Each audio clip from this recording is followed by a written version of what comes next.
Talking about introductions here. I'm going to go through the introduction for All Words Matter, this one, because it's very well structured. In fact, this entire article is really well structured. That's why I had you guys analyze it. And then I'll show you kind of how you want to go about structuring the introduction for your upcoming essay, because that will be due this upcoming week. And that way I can look and see if you have a good start. I can help you with the thesis. I'll give you notes on it and all that kind of thing. I just want to make sure you have a good running start before you continue on. Although, feel free to go ahead and start writing the essay this week. That's totally fine. I'm giving you 2 weeks, so you have plenty of time. But I'm just going to give you notes on the introduction that'll, just help as you move forward. So anyway, here we go. So, in the beginning, she says, I've never understood the popular saying, sticks and stones may break my bones, but words will never hurt me. She starts this out because that's a phrase that most people know. And so it draws in the reader. So everyone goes, okay, yeah, I know that phrase. And she says, I've never understood it. So we kind of want to know more. What's the problem with it? And she says, I grew up a tomboy.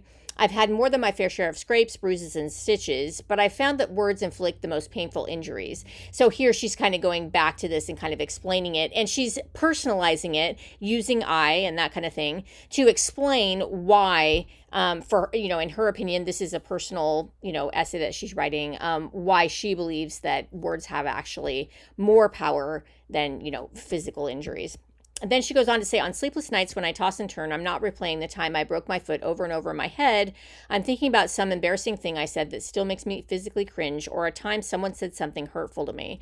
And that's also relatable for the audience. So whoever's reading this, most of us can relate to that. Most of us have had those moments where we're, thinking about something we said, but we're not usually, it is true. We're not usually replaying some time when we hurt ourselves. It's more the things that we say, because words do have power. And then she says, this is her thesis: broken bones heal, words stay with us. So that's basically her thesis. She's just getting at the word, the fact that words do have impact and power. And then she's going to, and in fact, she even transitions to that here. This is because words have power. And then she'll keep going to, lead into her argument. So that's her general introduction there. So let's go ahead and take a look at your introduction here. So a couple of things you want to think about as you're writing it is, in the beginning, you want to gain readers' interest and willingness to listen. She does that by, starting with that phrase, sticks and stones may break my bones, but words will never hurt me, because it's a phrase that most people know. So she's trying to draw in the audience. Then you want to indicate your qualifications to write about the topic. And that just means, do you relate in some way? Depending on which of the choices you're doing, you might talk about how you're a college student. If you're talking about, if you're going to write the one about what you're not, you might talk about your experience with underprivileged. If you're going to respond to Natasha Rodriguez's article, or you might talk about how you relate to All Lives Matter, and I'll show you here at the bottom how that's going to relate.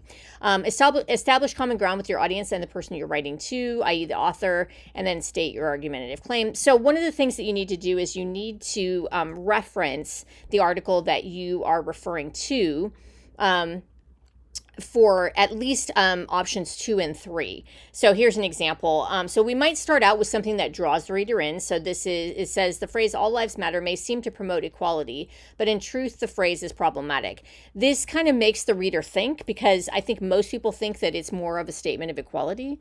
But this kind of draws the reader in. They want to read more and see what, this person has to say. Then it says, as a college student and an African-American who marched in the Black Lives Matter protests in LA during the pandemic, I believe any phrase that weakens the movement's power, like the phrase all lives matter does, needs to be re-examined. So this is personalizing it and explaining, this first part for the reader. And then we want to refer to the article. So it says, in her article, All Words Matter, the manipulation behind all lives matter, writer Kelly Coryell argues that the phrase all lives matter, quote, steals attention from the systematic oppression of Black Americans and actively distorts the message behind the BLM movement, manipulating the American people into maintaining the oppressive status quo. So a couple things about this part in here. You can see that the article title is in quotes. Also, all of the main words are capitalized. All lives matter is in single quotes, because it's a phrase that she has actually quoted in her title. So and then we've got, and then this person is quoting from that article. That's great because this quote pretty much sums up what that article is about. And then they explain the quote for the reader. So it says here, she's voicing that although some may see the phrase all lives matter as one of equality, in reality, it's diluting the power of the Black Lives Matter movement. So all of those things are important. So we've got a little bit of we've got the hook to kind of get the reader to keep reading. We've got a personalization that talks about why you personally are connected to what you're going to be writing about. We reference the article, we explain the quote or explain the article, and then you can say I agree or disagree, and then you've got your thesis here. So now you're going to have your argumentative thesis there. So however you want to phrase your argument there.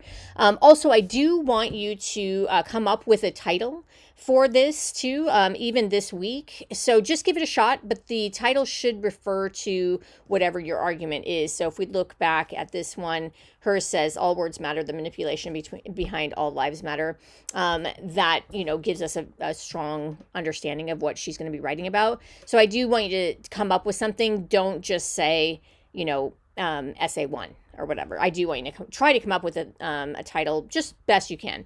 So that's basically the introduction, and this is just for choice 3, but you want to do basically the same thing for any of the others as well. So if you're going to be referring to the Natasha Rodriguez one, then you would, again, same thing, talk about why underprivileged, bothers you and the association with that word.